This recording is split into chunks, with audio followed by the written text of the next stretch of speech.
नमस्कार। शुरू कर रहे हैं आज का बिग बुलेटिन। और बिग बुलेटिन पर चर्चा शुरू करने से पहले हम आज के पैनल में शामिल मेहमानों से आपका परिचय करा दे रहे हैं।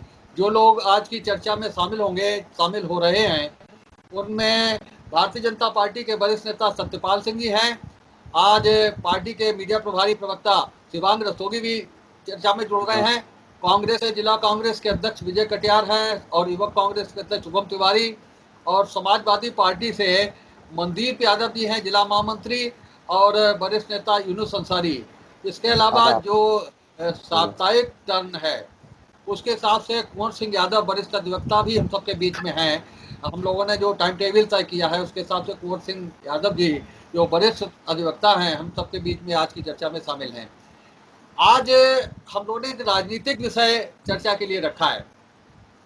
हम लोग पिछले कई दिन से विभिन्न राजनीतिक दलों के कार्यक्रमों पर चर्चा कर रहे हैं, जो चीज़ें और राजनीतिक दलों से जुड़ कर के हैं, लॉकडाउन में जो कार्यक्रम उनके चल रहे हैं उन पर चर्चा कर रहे हैं। अभी कल एक समाचार था कि बहुजन समाज पार्टी ने विजय भास्कर को दोबारा से पार्टी का जिलाध्यक्ष बना दिया। विजय भास्कर के नेतृत्व में फरुखाबाद में लोकसभा का चुनाव लड़ा गया। पार्टी का जो संयुक्त उम्मीदवार था वो बुरी तरह से हारा, और उसके बाद में बतौर सजा कहना चाहिए या दंड कहना चाहिए या बतौर जो भी पार्टी ने एक्शन लिया उनके खिलाफ, उसके तहत ये जानकारी दी गई थी कि उन्हें जिलाध्यक्ष पद से हाथ धोना पड़ा। पिछले काफी दिनों से हम लोग ये देख रहे हैं कि पार्टी में ताश के पत्तों की तरह से पदाधिकारी फेंटे जाते हैं, बदले जाते हैं, लेकिन पार्टी का जो जनाधार है, पार्टी की जो अप्रोच है, पार्टी की जो पहुंच है लोगों तक, वो नियमित रूप से कम हो रही है। पिछली साल तो जो बहन जी का जन्म दिवस समारोह हुआ, उतना कमजोर जन्म दिवस समारोह अब तक के इतिहास में कभी नहीं हुआ। तो जो बड़ी बड़ी चीजें होती थी, टिकटों की बिक्री होती थी, बसपा के नाम पर ब्लैकमेलिंग होती थी, वो सारी चीजें कहीं ना कहीं कमजोर होती दिख रही हैं। और यही कारण है कि घुमा फिरा करके वही चेहरे लाए जाते हैं, और वो चेहरे भी लोगों के बीच में कहीं ना कहीं प्रभाव नहीं जमा पा रहे हैं। सतपाल जी, आप बताइए, आप चर्चा की शुरुआत करिए। अभी पिछले लोकसभा चुनाव में बहुत बड़ा तूफान खड़ा किया गया गठबंधन का उम्मीदवार खड़ा करके, और उसमें समाजवादी पार्टी इसीलिए कि बहुजन समाजवादी पार्टी उसमें मिल गई। उन्होंने इस अति उत्साह में पार्टी का झंडा भी बदल दिया था। आमतौर पे पार्टी का झंडा पार्टी के संविधान के तहत तय होता है, लेकिन आपने देखा होगा कि उन दिनों पार्टी का झंडा भी संयुक्त हो गया था। सपा का झंडा भी दिखता था, उसमें बसपा का भी झंडा दिखता था। तो ये जो बसपा की स्थिति है और जिस तरह से बसपा ने राजनीति शुरू की, वो कहाँ से शुरू की थी और कहाँ पे पहुंच गई है, क्या लोगों में उसकी अप्रोच रह गई है, राजनीतिक दलों में कितनी उसकी चर्चा होती है, हम इसी आधार पर आज की इस चर्चा को आगे बढ़ाएंगे। आप इस पूरे घटनाक्रम को, पूरी इस रणनीति को किस नजरिए से देखते हैं? देखिए शेखर जी, एक बहुत साफ बात है, जब किसी विचार और सिद्धांत के आधार पर कोई पार्टी खड़ी होती है, जातीय संकीर्णता के आधार पर खड़ी होती है, समाज में विद्वेष फैलाने के आधार पर अगर खड़ी होती है, तो उसका जीवन बहुत लंबा नहीं होता है। आप किसी चीज को बार बार कैश नहीं कर सकते हैं। एक बार कैश कर सकते हैं, 2 बार कैश कर सकते हैं, बार बार किसी चीज को आप कैश नहीं कर सकते हैं। जिस समय जब माननीय काशीराम जी ने बसपा को खड़ा किया था, तो उस समय एक बार उन्होंने दलितों का नारा देकर, दलितों के साथ जास्ती हो रही, सारी सब चीजें हो रही, ये कहकर उन्होंने उनको इकट्ठा करने का प्रयास किया। सौभाग्य से उनको कुछ सीटें प्राप्त हो गई, और सबसे पहले उनको जो जीवन दान दिया वो भारतीय जनता पार्टी ने दिया। जब समाजवादी पार्टी ने दिया, समाजवादी पार्टी के साथ मिलकर जब सरकार 1993 में बन गई, जब उस समय बीजेपी का तूफान था, राम जन्मभूमि के कारण सरकार 4 स्टेट की सरकार हमारी बर्खास्त हुई थी, लेकिन वो एक ऐसा गठजोड़ था, ऐसी स्थिति उसमें से बन गई कि दोनों ने मिलकर एक चीज बनाई जो अनपेक्षित था, और दोनों की सरकार बन गई। लेकिन वो सरकार, क्योंकि दोनों का विचार बहुत उल्टा सीधा था, अलग अलग विचारों के थे, कहीं से उस विचारों में मूल रूप से कई विचार तालमेल नहीं खाते थे, इसलिए वो बहुत दिनों तक नहीं चला और ऐसी स्थिति निर्माण हो गई कि आप सब जानते हैं कि गेस्ट हाउस का कांड हो गया। उस गेस्ट हाउस के कांड के बाद बीजेपी के नेता इन्वॉल्व हुए। चूंकि हमारी सरकार नहीं बनवाई थी तो हमारे नेताओं को लगा कि ये गठजोड़ है, गठबंधन है, उन्होंने भी उस गठबंधन को जब मौका एक मिला तो मायावती जी के ऊपर हाथ रख दिया और मायावती जी को उन्होंने आगे चलकर चीफ मिनिस्टर बना दिया। जब मायावती जी को चीफ मिनिस्टर बनाया तो जो गलती दूसरे लोग करते थे हमारे तरफ से भी कहीं न कहीं तो मैं समझ रहा हूँ गलती हुई होगी कि जो 196 और 97 सीट वाली भारतीय जनता पार्टी थी, उसकी स्थिति ये निर्माण हो गई कि धीरे-धीरे समाज बसपा उससे बड़ी पार्टी हो गई और वो खत्म होती चली गई। एक बार नहीं 3 बार और 4 बार हमने बसपा को विरोधी दलों के उस आधार पर बिना किसी विचार के उनको इस सरकार में हमने उनको सरकार बनाने का मौका दिया, इसलिए कि कहीं इनकी नहीं बन जाए, कहीं उनकी बन जाए। उसके कारण उनको जीवन दान मिल गया। लेकिन अपनी दम पर बसपा आज तक कभी सरकार में ठीक से नहीं आई। 2007 में एक बार सरकार में आई अपनी दम से और उस समय जब आई, जब भारतीय जनता पार्टी की स्थिति खराब हुई और भारतीय जनता पार्टी के उस समय के मुझे लगता है 50, 60, 70 ऐसे एमएलए थे पूर्वांचल के जो बसपा में जिन्होंने टिकट ले लिया और बसपा चुनाव में 2007 में आ गई। उसके बाद से फिर इनका गड़बड़ हुआ, फिर एक बार मौका मिला तो ऐसी स्थितियां उनकी बनती चली गई और पहली बार जब बिल्कुल बसपा खत्म होने की स्थिति थी तो इसको एक बार फिर से समाजवादी पार्टी के लोगों ने, जैसे बीजेपी ने जो गलती की थी अपने को मिटाकर एक बार उनको समर्थन दे दिया, ऐसे ही वो गलती समाजवादी पार्टी के लोगों ने किया। जहां उनकी बहुत अच्छी सीटें थी वो सीटें उन्होंने मायावती जी के लिए छोड़ दी। पता नहीं क्या राजनीतिक उसमें से समझ थी और जो समाजवादी पार्टी के एमएलए बसपा से ज्यादा थे, 47-48 इनके एमएलए थे, उनके तो हमारे अंदाज से 17-18 ही एमएलए थे पूरे उत्तर प्रदेश भर में, लेकिन उन्होंने पार्लियामेंट में 10 सीट पाई और इन्होंने 5 सीट पर भी इनको संतोष करना पड़ा।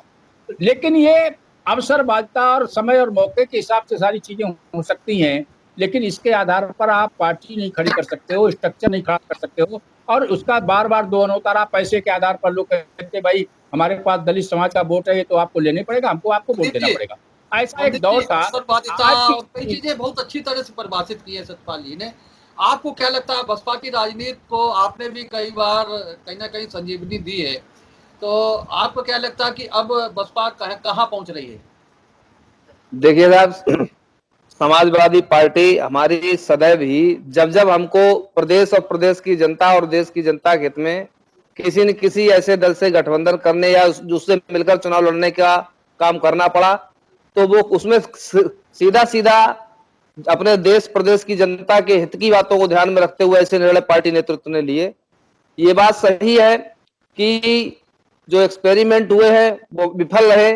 और रही बात जो बीएसपी के यहाँ एक अपना सिस्टम है, एक तरीका है, हम तो समझते हैं उनका तरीका है जो जब तक संगठन में आप अपने शीर्ष नेतृत्व से लेके बूथ स्तर तक आप अपने लोगों को संतुष्ट नहीं कर पाएंगे और उनको स्थापित नहीं कर पाएंगे। और यही कारण है कि बसपा का धीरे धीरे पूरा जनपद के साथ साथ पूरे प्रदेश में जनाधार और वोट बैंक खिसकता चला जा रहा है।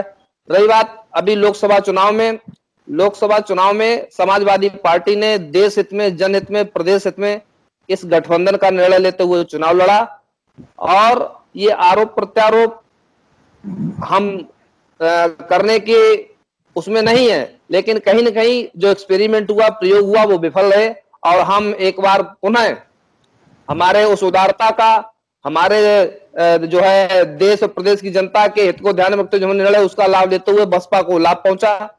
और हम समझते हैं इन्हीं बिंदुओं को लेकर के बीएसपी दिनों दिन पब्लिक में, प्रदेश में, जनता में, देश में इस तरह से वो घोषित होती चली जा रही है कि बीएसपी पूरी तरह से स्वार्थ की राजनीति करती है और इसीलिए उनका जनाधार और वोट बैंक खिसकता चला जा रहा है और संगठन पूरी तरह से विफल हो गया। कैसी दोस्ती थी जो बसपा के सारे नेता प्रदेश स्तर से लेकर के और जिला स्तर तक के नेता आप दोस्ती भी करते रहे और सेंध भी लगाते रहे। सर्वेश अम्बेडकर से लेकर के कौन सरोज जी है और कौन फर्रुखाबाद में आप यूनुस अंसारी से लेकर महेंद्र कटियार तक और वो रामानंद प्रजापति तक, सारे लोगों को तो आप अपनी पार्टी में तोड़ लाए। कैसी दोस्ती थी? यूनुस अंसारी साहब देखिए, सेट हो पाए? आप हलचल मचाए हुए हैं लेकिन सेट नहीं हो पा रहे हैं। कुछ बताइए, क्या अनुभव आपका है?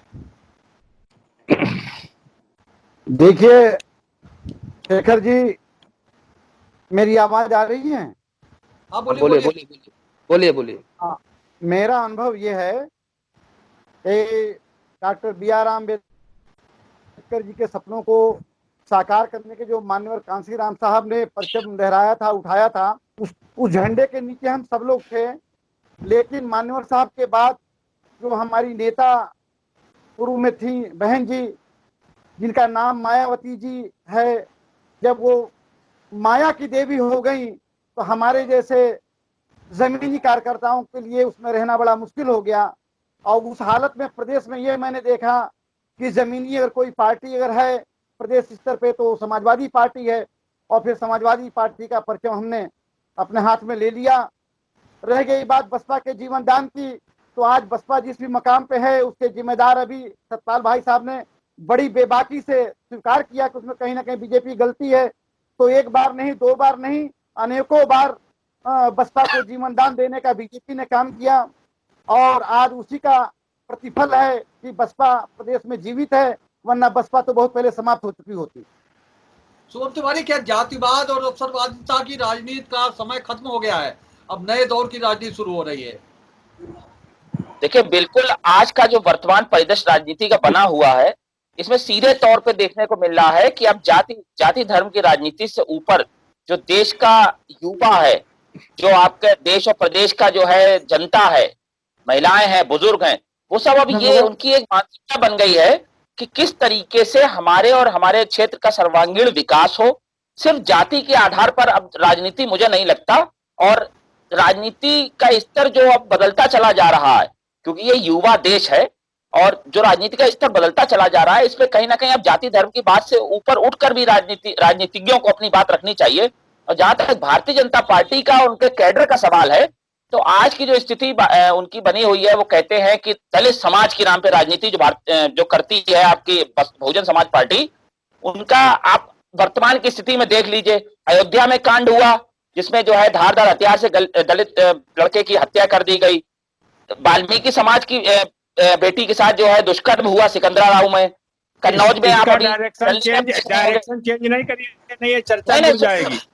बात सुनिए, पहले पूरी बात सुन लीजिए। कन्नौज में अभी जो तहसीलदार के ऊपर जो है कार्रवाई हुई, एक जो है कन्नौज में एक वाल्मीकि समाज की 9 वर्ष की बच्ची के साथ जघन्य अपराध हुआ। मायावती जी उस पर तो कुछ नहीं बोली आके। फिर वो किस आधार पर लगातार इस अपनी जो है एक व्यवस्था बनाए रहती है कि साहब हमें जो है दलितों की नेता है, ये है वो है। तो कहीं ना कहीं ये चीज अब समाज में स्वीकार नहीं करी जा रही है, और हर वर्ग उनसे, और खासतौर पर उनका वर्ग जो दलित समाज है, वो उनसे सवाल पूछता है कि आप सिर्फ चुनाव से साल भर पहले ही अपने समाज के साथ क्यों इकट्ठा होते हैं? रहे बचे 4 सालों में जब दलितों का उत्पीड़न होता है, तब मायावती जी चुप्पी क्यों साध जाती हैं? आज उन्हें अपने संगठन में परिवर्तन करने की क्या जरूरत है? ये संगठन कहां गया था जब लगातार 4 साल उत्पीड़न हो रहा था? तो यही सब विषय है जिसको लेकर अब मुझे नहीं लगता है कि वो दलित समाज को अब उस नजर से देखना चाहिए कि वो केवल जो है जाति के आधार पर साथ चलने को तैयार हो गए। विजय कटियार जी। जी देखिए, निश्चित रूप से हमारा ये यहाँ पे कहना होगा कि आज राजनीति जो है बहुत तेजी से होने लगी है। जहाँ हम सोशल मीडिया की बात करते हैं तो हम देखते हैं कि बहुजन समाज पार्टी इस स्तर पे बहुत पीछे है, और जहाँ हम बहन मायावती जी की बात करते हैं तो निश्चित रूप से आप देख रहे हैं कि मायावती जी राजनीति में बहुत पिछड़ रही हैं। इसका एक कारण ये भी है कि उनके ऊपर तमाम केस हैं, और कहीं ना कहीं उनको इस बात का डर भी है कि अगर वो निकल के आती हैं राजनीति में बड़ी हिस्सेदारी करती हैं तो भारतीय जनता पार्टी से कहीं ना कहीं उनको चोट खानी पड़ेगी और जेल जाना पड़ेगा। कहीं ना कहीं ये कह दिया जाए, अभी उन्होंने ये भी कहा कि कांग्रेस बहुत गलत इस समय पे राजनीति कर रही है, संक्रमण का समय चल रहा है और ये अपनी राजनीति कर रहे हैं। ये सब स्टेटमेंट जो है वो उन्होंने भारतीय जनता पार्टी के शय पर दिए हैं। भारतीय जनता पार्टी और बहुजन समाज पार्टी एक होके काम कर रही है, और मुझे नहीं लग रहा बहुजन समाज पार्टी सरवाइव कर पाएगी, क्योंकि बहुजन समाज पार्टी अब बहुत पीछे है, और अब निश्चित रूप से बहुजन समाज पार्टी का जो वोट है वो अब कांग्रेस के साथ है। भैया कौन सिंह यादव बताइए। जी भाई साहब बताइए, आवाज आ रही है? देखिए भाई साहब, आ रही आवाज आ रही। बोलिए बोलिए। संगठन खड़ा करना हर पार्टी का अपना अपना अधिकार है। बसपा भी अपना संगठन खड़ा कर रही है, अपना फेरबदल कर रही है, लेकिन वास्तविकता यह है कि प्रदेश में बसपा का कोई जनाधार नहीं रह गया है। उसका जो वोट बैंक था वो पूरा बिखर चुका है। पिछले चुनाव में 2017 के चुनाव में बसपा का मूल वोट तक भारतीय जनता पार्टी में चला गया था। अब आगे आने वाले चुनाव में वो किस तरफ जाता है ये तो भविष्य बताएगा, लेकिन इस समय वर्तमान स्थितियों में बसपा कहीं भी स्टैंड नहीं कर रही है यूपी की राजनीति में, और ना ही कहीं किसी मैटर पे निकलकर मायावती जी सामने आ रही हैं। चाहे वो दलितों का मामला हो, चाहे पिछड़ों का हो, चाहे किसी का हो, किसी भी पीड़ित पक्ष के लिए आज तक बहन जी निकल के नहीं आई है, ना उनके लिए वो शब्द कहे हैं। अब मैं शिवांग जी, आपकी अपने पार्टी भी सेल लगा रही है, भारतीय जनता पार्टी, उस बहुजन समाज पार्टी में आपके यहाँ भी अम्बेडकर जी का चित्र रखा जाने लगा है, दीनदयाल जी के चित्र के साथ में। क्या हमेशा से कोई ये नई बात नहीं है कि आज ही केवल अम्बेडकर जी का चित्र लगा है। हमेशा से अम्बेडकर जी के सपनों को भारतीय जनता पार्टी ने पूर्ण करने का काम किया है। और हमारे शुभम भाई कह रहे थे, शायद उनको वो ये मालूम नहीं है, उनको हम ज्ञात करा रहे थे, 2014 के बाद से उत्तर प्रदेश और देश की राजनीति में परिवर्तन हुआ है। ये ठीक कह रहे थे कि जाति और धर्म का जो है जो डंका बजता था उसको खत्म करने का काम प्रधानमंत्री नरेंद्र मोदी की सरकार ने किया है। और शायद अभी वर्तमान के अंदर जौनपुर में जो घटना हुई, यहाँ पे दलितों का घर एक विशेष समुदाय के लोगों ने जलाया, उसके बाद जो मुख्यमंत्री योगी आदित्यनाथ ने नजीर पेश की, उनके खिलाफ एनएसए की कार्रवाई की और उसके बाद उनके खिलाफ जो है कड़ी कार्रवाई करते उन पीड़ित परिवारों को मुआवजा देने का काम किया है। इसलिए केवल भारतीय जनता पार्टी ही दलितों की हितैषी पार्टी है और कोई अन्य दल जो है कोई दलितों की हितैषी पार्टी नहीं है। बताइए शुभम तिवारी क्या कह रहे हैं? शिवांगी, बड़ा आदर के साथ आपको आपकी बात का जवाब देना चाहूंगा। ये इस देश में पहली बार हुआ है कि जब किसी प्रधानमंत्री को उस कुर्सी पर बैठ के अपनी जात के बारे में बताना पड़ा है, ये पहली बार हुआ है, क्योंकि प्रधानमंत्री के साथ कभी ऐसा नहीं हुआ है। दूसरी बात, अभी जो आपने कहा है, मैं आपकी बात के साथ एक सवाल जोड़ रहा हूं कि कन्नौज में अभी एक घटना घटी थी जिसमें तहसीलदार अरविंद कुमार के घर में घुस के सुब्रत पाठक जी द्वारा मारपीट करी गई थी, उस पर अब तक कोई निर्णय नहीं आया। दूसरी बात, मैं फिर कहता हूं आपकी जानकारी के लिए बता दूं, सांसद के खिलाफ एफआईआर हुई थी। उसमें आपको जानकारी नहीं, जानकारी कर लीजिए, उसमें सांसद के खिलाफ एफआईआर हुई थी। कक्षा की बच्ची के साथ दुष्कर्म बात को तहसीलदार ने जो उस चीज में जब बात हुई है तो उसमें तहसीलदार समाज की सूची बनाइए। रामपुर में सफाई कर्मी के रामपुर सैनिटाइजर घोल उसे पिला दिया और उसके बाद अस्पताल में उसकी मौत हो गई। ये सब वो प्रश्न है। मैं सोचता था कि जिम्मेदारी आपकी भी है, तो इधर सुनिए शुभम जी, मेरी बात को जरा सुनिए। आपने शायद पूरी जानकारी हासिल कर रखी है। हम आपको बताना,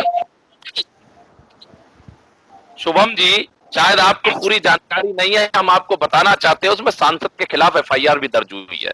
रही बात, शायद कांग्रेस पार्टी ये भूल जाती है, अभी मायावती ने उत्तर प्रदेश की योगी सरकार की तारीफ की, ये कहा कि ऐसा पहली बार हुआ है कि दलित के घर जलाने के बाद एक सीएम ने त्वरित कार्रवाई करते हुए उसको तत्काल प्रभाव से उसके खिलाफ एनएसए, उन लोगों के खिलाफ एनएसए लगाने का काम किया है। उसमें विशेष समुदाय के लोग हैं, लेकिन कांग्रेस पार्टी का एक नेता नहीं खड़ा हुआ जिसने ये उन उस अपराधियों के खिलाफ आवाज उठाने का काम किया हो। हमको बताइए एक भी कांग्रेस का नेता अगर खड़ा हुआ हो वहां पे।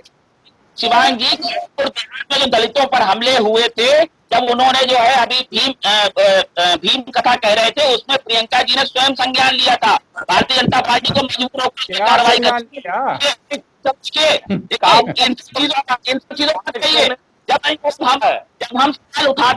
जब हम सवाल उठाते हैं तब योगी जी कार्रवाई के लिए आगे आते हैं।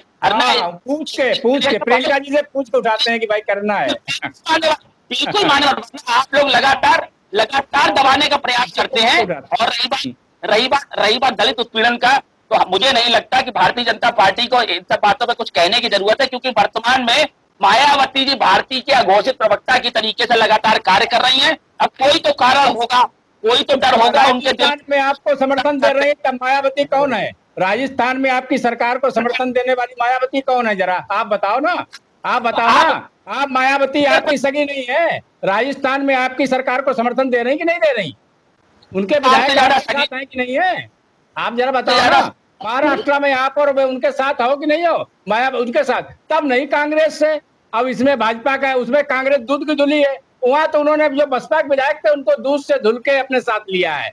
बे बसपा के लोग सही नहीं है यार, जरा देख पूछा करो ना कहाँ कहाँ हो। ये जरा थोड़ा सा समझ के बोला करो ना कि भाई कहाँ कहाँ आप कर रहे हो ना। बे नहीं तो माया तुम्हारे राजस्थान में अच्छी, उत्तर प्रदेश में खराब है। देखिए ये राष्ट्र में आपके साथ जहाँ समर्थन देना कहाँ अच्छी है, और जहाँ मायावती दूसरे के पक्ष में वोट दे देगी तो उसकी गुलाम हो गई। क्या भाई आप अच्छी बातें करते हो? तो ठीक है, नष्ट कर दिया उसको। बसपा जिस धरातल पे आ गई है, हमने बहुत चीजें देखे हैं आगे। यहाँ बहुत बड़े बड़े गुट हुआ करते थे, शुभम जी रुके।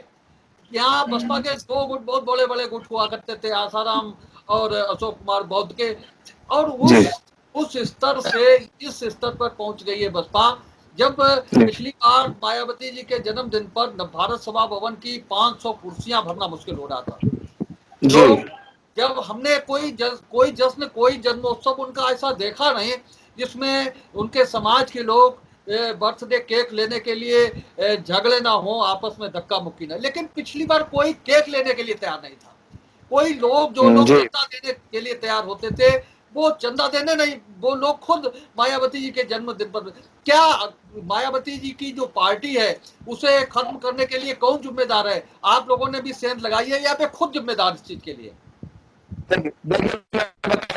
मैं स्पष्ट रूप से बताना चाहता हूँ कि मायावती जी की बीएसपी की जो हाल हो रही है, कहावत है कि की हानि बार चलाई जा सकती है। भाई आवाज आ रही? बसपा में जो भी प्रत्याशी प्रत्याशिता के लिए गए, चाहे वो एमपी उनके हालात, जी जी ये जो अब जो बसपा की हालत आप देख रहे हैं, इससे पहले जो आसाराम जी थे, बौद्ध जी थे, वो माननीय काशीराम साहब के नेतृत्व के जिलाध्यक्ष थे। अब जिलाध्यक्ष का जो क्राइटेरिया है वो सिर्फ पैसा और पैसा और पैसा है। जैसे कि जिले में रामरतन गौतम है, वो एमकॉम है, लेकिन पैसा नहीं है उनके पास, वो पैसा अर्जित नहीं कर सकते। बहुत पुराने कार्यकर्ता हैं रामेश गौतम जी, उनके पास भी पैसा और साधन नहीं है। सतपाल जी जो भी वर्तमान में जो कल हटे हैं, जमीन के आदमी हैं, वोट है उनके पास और बहुत निहायत ईमानदार आदमी हैं, लेकिन वो धन अर्जित नहीं करके दे सकते हैं बहन जी को। अब बहन जी को कार्यकर्ता नहीं चाहिए, वोटर नहीं चाहिए, उनको नोट चाहिए, और सिर्फ उनको जो पार्टी में ज्यादा से ज्यादा धन अर्जित कर सके वही जोनल और मंडल और जिलाध्यक्ष होता है।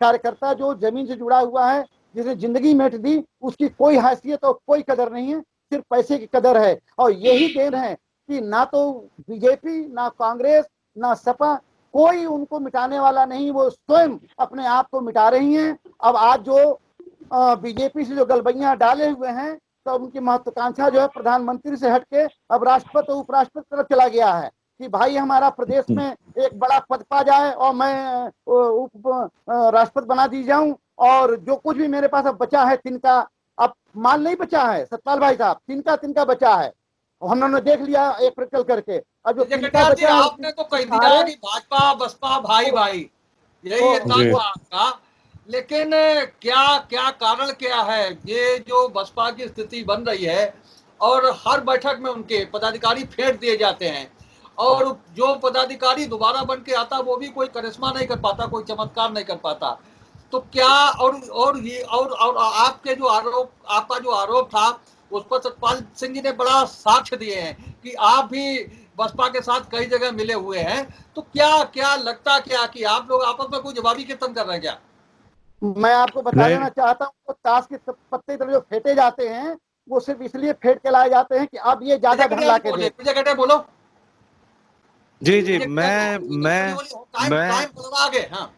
जी मैं बताना चाहता हूँ कि देखिए, दलित की बेटी कही जाने वाली मायावती अब वो दलित की बेटी नहीं है, वो अपने सिद्धांतों से भटक चुकी हैं।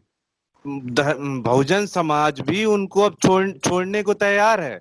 बहुजन समाज की बात हमेशा करने वाली है, बहुजन समाज की बात नहीं हो रही। अब घर में बैठ के राजनीति वो कर रही हैं। आप देखिए कहीं भी धरना प्रदर्शन हो, कहीं कुछ नहीं हो रहा। जहां तक बात है कि हम राजस्थान में समर्थन लिए हैं, हम राजस्थान में, और हम कहीं ना कहीं बीएसपी के साथ हैं, तो मैं आज भी इस बात को कहना चाहता हूं कि चाहे बीएसपी हो, चाहे समाजवादी पार्टी हो, कांग्रेस जो है उन सभी के साथ है जो जिनसे उनकी विचारधाराएं मिलती हैं। विचारधाराएं जब बदलने की बात होगी, अब कहीं ना कहीं डर की वजह से भयभीत होकर घर में बैठ जाना कि मेरे ऊपर मुकदमा न लिख जाए, इसलिए ये सब है। वाह भाई वाह, ऐसा दोहरा चरित्र है। उत्तर प्रदेश में विचारधाराएं दूसरी और दूसरे प्रदेश में विचारधाराएं। मेरी बात ही नहीं समझे आप, मेरी बात नहीं समझ रहे। विचारधाराएं नहीं, विचारधाराएं बाकी लोगों से भयभीत होके काम कर रही हैं, भयभीत होके काम कर रही इनसे प्रेम के कारण मिल रही है। इनसे पुराना प्रेम है इसलिए इनसे मिल रही है, और बाकी लोगों के कारण प्रदेशों में दूसरी विचारधाराओं के साथ काम। अरे मेरी बात मानिए भैया, मैंने देखा ये क्या चल रहा है। सब भयभीत करके आप अपने साथ समर्थन करा रहे हैं लोगों का। आपने देश को लूट लिया है, लूट लिया, आप देश खत्म करने पे आ रहे हैं। क्या भय के कारण बोल रहे हैं? चलिए मंदिर जी, आवाज आई क्या? मंदिर जी, भयभीत वही लोग होते हैं विजय भाई जिनमें खोट होती है। भयभीत वही होते हैं जिनमें खोट होती है। भयभीत क्यों होगा? वो अपनी राजनीति करेगा, तो कहीं ना कहीं उनमें खोट नहीं सही हो पा रही। सोम जी बताइए, दोहरा चरित्र है क्या कांग्रेस का? देखिए ऐसा है, ये भारतीय जनता पार्टी के लोगों के पास आरोप लगाने के अलावा और कोई बात रह नहीं जाती है, क्योंकि वर्तमान में जो दलितों की राजनीति को लेकर मायावती जी का पूर्णतः इस्तेमाल कर रही है भारतीय जनता पार्टी, ये कहीं ना कहीं निंदा का विषय है। क्योंकि राष्ट्रपति हमारा दलित है, हमारे पास राष्ट्र नेता दलित नहीं, जो उनका मैं इस्तेमाल करूंगा, क्यों करूंगा भाई? आदरणीय जो बात इस समय समाज में खुल के आ रही है उसी का चित्रण कर रहा हूँ, क्योंकि हम लोग नहीं कर रहे, खाली आप कर रहे हो, कर रहे हैं, कर रहे हैं ना। पार्टी जहां पर फंसने लगती है वहां पर जो है एक आंकड़ा खोल के दिखाई देती है कि वहां समर्थन, जबकि स्वयं आपको जब जरूरत पड़ी तो महबूबा मुफ्ती से भी आपका समर्थन आपने ले लिया। खैर, ये आप लोग का एक अपना विषय है, इस पर मैं ज्यादा नहीं जाना चाहता। मैं सीधे कहता हूँ कि उत्तर प्रदेश के अंदर आज दलित समाज जाग चुका है। वो ये देख रहा है कि उसके नाम पर राजनीति करने वाले लोग सिर्फ उसे ठगते हैं, और दलित समाज वर्तमान की स्थिति में अगर मायावती जी अपना जो है ये संगठन दोबारा खड़ा करने का प्रयास कर रही हो, भले ही भारतीय जनता पार्टी के साथ ही क्यों ना कर रही हो, लेकिन वो ये गलतफहमी दिमाग से निकाल दे कि दलित समाज अब उतना जो है मतलब कमजोर नहीं रह गया है, उसकी बौद्धिक क्षमता बढ़ चुकी है। वो अब ये गलती दोबारा नहीं करेगा जो सिर्फ समाज के नाम पर उन्हें दोबारा सत्ता की गलियों तक पहुंचा दे। दलित समाज जागृत हो चुका है, अब वो फैसला लेगा, और वो फैसला मुझे लगता है वर्तमान सरकार के ऊपर और मायावती जी के ऊपर बहुत भारी पड़ने वाला है। बताइए, 1 मिनट में खत्म हो रहा टाइम। देखिए इन्होंने 60 वर्ष तक शासन सत्ता में रहकर दलितों के नाम पर बड़ी बड़ी योजनाएं निकाली, और उसका पैसा कांग्रेस के लोग डकार गए। दलितों का तो उद्धार हुआ नहीं इनकी सरकारों में, लेकिन इनका कांग्रेसियों का जरूर उद्धार हुआ इनकी सरकारों में। अब सब सही मायने में जब दलित भारतीय जनता पार्टी से जुड़ा, उसके बाद दलितों के लिए योजनाएं आई। आज दलितों के जो पैसा भारतीय जनता पार्टी की सरकारें देती हैं, दलित गरीब खाते में सीधा जाता है। ये वो नहीं कर पाए 60 वर्ष तक, जो नरेंद्र मोदी ने 6 वर्ष में करके दिखा दिया। इसीलिए इनकी खिसियाहट बिल्कुल जायज है, क्योंकि अब इनके साथ आज का दलित नहीं खड़ा है, भारतीय जनता पार्टी के साथ खड़ा है। और आज का दलित अब अपने आप को ठगा महसूस नहीं करता है, उसने नेता अपना चुना है केवल नरेंद्र मोदी। दलित भारतीय जनता पार्टी के साथ खड़ा है। मनदीप जी, आवाज आ रही ना? नहीं आपकी आवाज आ रही? जी चलिए विजय कटियार जी, 1 मिनट बताइए, आप ये बताइए, खत्म करें फिर। जी, मैं शिवांग जी को बताना चाहता हूँ मुसलमान भी इनके साथ खड़ा है। नहीं, मैं इनको बताना चाहता हूँ कि मुसलमान भी इनके साथ खड़ा है, यादव भी इनके साथ खड़ा है, क्योंकि ये जिसके ऊपर प्रेशर बना देंगे वो इनके साथ खड़ा हो जाएगा। राजनीति इनकी ये कह रही है, पूरे देश को इनने लूट लिया है। 2022 और 2024 का चुनाव आपको बता देगा कि तुमने 30 साल में पूरा देश को निपटार दिया तो नहीं कर पाए।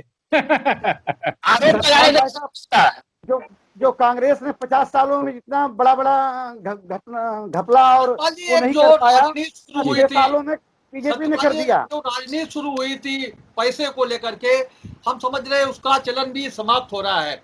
कुछ लोग जो राजनीति में पिछड़ जाते थे वो पैसे लेकर के टिकट ले आते थे और मैदान में डट जाते थे, बराबरी उन लोगों से करते थे जो निष्ठावान और कर्मठ होकर के पार्टी का उम्मीदवार बनते थे।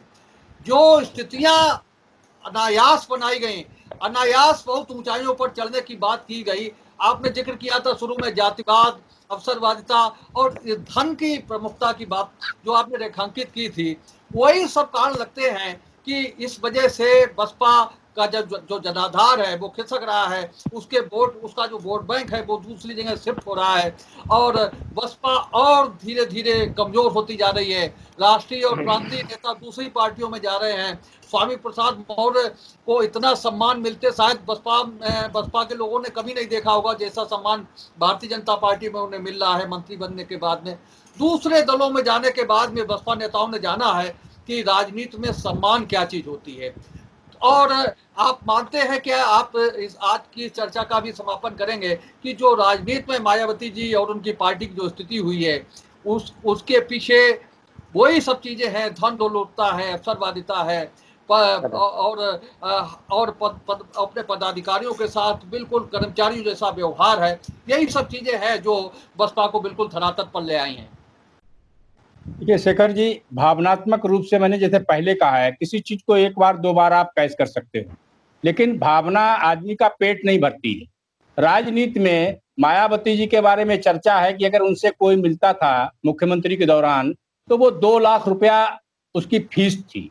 मैं अभी एक दिन निकल रहा था अपने आवास विकास में, कुछ उनके पुराने समर्थक थे, नए लड़के रहे होंगे उनके परिवार के, तो वो एक बात की चर्चा कर रहे थे। शायद इस समय उनका कलेक्शन का कुछ काम चल रहा है, तो उस पर चर्चा कर रहे थे कि 6-6 साल जो 6-6 बार मुख्यमंत्री रही हैं, वो नहीं जानते होंगे कई बार नहीं, 3 बार नहीं, 4 बार नहीं, पूरी 5 बार जो मुख्यमंत्री रही महिला, वो मुख्यमंत्री आज 50-50, 51-51 रुपया का चंदा मांग रही है जन्मदिन पर। जन्मदिन उनका है, हम उनके लिए क्यों करें? तो ये एक बात तो निश्चित है कि जो लोग भावनात्मक रूप से कभी जाति के नाम पर, कभी जातीय स्वाभिमान के नाम पर जो लोग जुड़े थे, वो एक क्षणिक चीज थी। धीरे धीरे जब उनको लगा कि ये इनकी हमारी भावना को लोग कैश करते हैं, तो धीरे धीरे लोग अगर उससे उनको अगर आप पद नहीं दे सकते हो, प्रतिष्ठा नहीं दे सकते हो, सम्मान नहीं दे सकते हो, तो फिर आपके साथ लंबे समय तक क्यों जुड़ेंगे? थोड़े समय तक किसी आदमी को बेवकूफ बनाया जा सकता है, लंबे समय तक नहीं बनाया जा सकता है। और कई बार भावना आज की चर्चा को यही समाप्त कर रहे हैं। आज हम लोगों ने बसपा के गिरते हुए स्वरूप पर चर्चा की है। आप सबने बहुत सकारात्मक विचार रखे हैं। आज की चर्चा में भाग लेने के लिए सतपाल सिंह जी का, शिवांग रस्तोगी जी का, विजय कटियार जी का, शुभम तिवारी जी का, मनदीप यादव जी का, यूनुस अंसारी साहब का और वरिष्ठ अधिवक्ता कुंवर सिंह यादव जी का, आप सबका बहुत बहुत धन्यवाद। आप सब इसी तरह से सक्रियता को बनाए रखें, डिबेट को डिबेट बनाए रखें, सकारात्मक ऊर्जा को सकारात्मक ढंग से लगाएं। कल हम फिर मिलेंगे एक नई चर्चा को लेकर के, एक नई डिबेट को लेकर, एक नए विषय को लेकर के। तब तक के लिए इजाजत दीजिए। शुभ रात्रि। धन्यवाद। नमस्कार नमस्कार नमस्कार दोस्त। आपको आई विटनेस न्यूज का ये एपिसोड कैसा लगा? आप हमारी खबरों को लाइक करिए, इन पर कमेंट करिए और अभी तक अगर आप हमारे चैनल से नहीं जुड़े हैं तो हमारे चैनल को सब्सक्राइब करके हमें अपना सहयोग प्रदान कीजिए, ये आपसे निवेदन है।